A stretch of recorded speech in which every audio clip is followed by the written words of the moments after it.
As per our last quarter, about 20 million in the bank.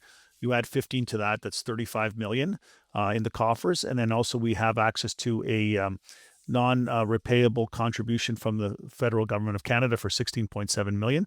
So when you add all that together, it puts the access to available cash at over 50 million. All right, welcome back inside our proactive newsroom. And joining me now is John Passalacqua. He's the CEO of First Phosphate. John, great to see you again. How are you? Yeah, I'm great. Thanks, Steve. Yeah, good to have you along. A company out with news today talking about closing off another financing, $15.4 million this time. And this one was interesting because, John, it was really pushed by someone who really supports the company. Yeah, we had a couple of our larger shareholders that wanted to invest up to $5 million into the company. So we called the raise at a premium to market.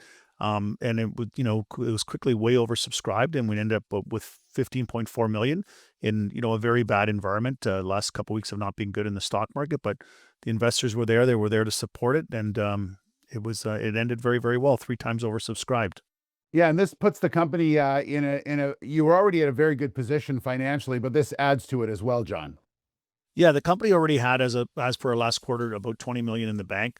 You add 15 to that, that's 35 million in the coffers. And then also we have access to a non-repayable contribution from the federal government of Canada for 16.7 million. So when you add all that together, it puts the access to available cash at over 50 million.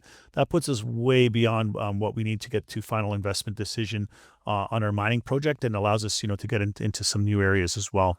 So let's talk about what this capital is going to be used for. You mentioned that final mining decision. There's some steps that have to happen along the way. So what are some of the immediate things that you need to get done? Yeah, so on the Bégin-Lamarche phosphate project, the next step is obviously going to be the feasibility study. And after the feasibility study comes the permitting, building the capital stack, and we'd like to get the open pit mine going on a very aggressive timeline for some point in 2029. What this capital also allows us to do is to do some new exploration and to really cover off some new areas of igneous phosphate in Saguenay-Lac-Saint-Jean, Quebec, and allow us to remain a leader in that space, because we've had some of the majors come in to the igneous phosphate space, and we want to really make sure that we've got everything covered off.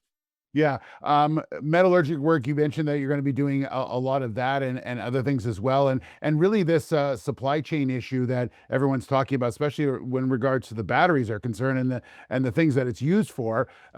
This puts you at a pace that's accelerated now than you've seen before. Yeah, as you know, LFP battery is being onshored into North America rather quickly now. We've seen a lot of announcements from the majors in terms of the downstream and sort of the auto manufacturers, large scale energy storage manufacturers, a lot of the large battery and cell producers. So it's right across the the supply chain for LFP battery. Starting with igneous Avenir purchase of an igneous phosphate deposit in Martison, Ontario. That's right at the beginning of the supply chain at the raw material level. But then we're seeing all this onshoring coming down right at the end level. End of the supply chain in terms of the LFP batteries themselves and the final product. So there's just a massive push into LFP battery here, extremely important. And we want to make sure that we remain leaders in here and get very well cashed up and continue with exploration, but all the way down into our downstream development as well. That makes a lot of sense. John, thanks very much. Congratulations on this exciting time still ahead, and we'll talk to you again soon, okay? Yes, thank you so much, Steve. Much appreciated. There's John Passalacqua, the CEO of First Phosphate.